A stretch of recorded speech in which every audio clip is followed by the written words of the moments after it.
गावखडीमधल्या श्री स्वामी समर्थ मठाला भेट देऊन झाल्यावर आम्ही निघालो ते खानावळीतल्या बोरवाडीमध्ये असलेल्या श्री सूर्यमुखी दत्त मंदिर मठाकडे.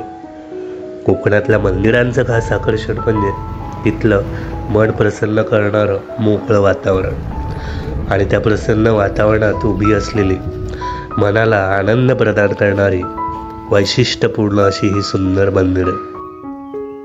रत्नागिरीतल्या लांजा तालुक्यात खानावली बोरवाडीमध्ये निसर्गाच्या सानिध्यात हे श्री सूर्यमुखी दत्त मंदिर मठ वसलेलं आहे. त्या ठिकाणी संध्याकाळच्या वेळेस आम्ही येऊन पोहोचलो.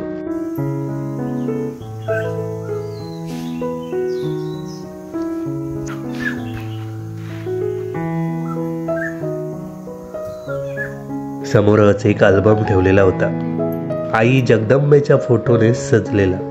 त्यावर नजर एकवटली गेली. मंदिरात प्रवेश करताच समोरच श्री दत्तप्रभूंचं दर्शन होतं.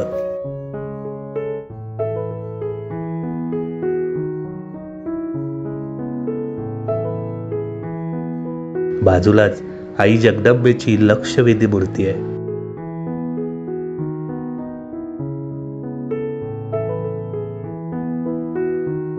तिथेच पुढे श्रींचं नव्याने दर्शन घडतं.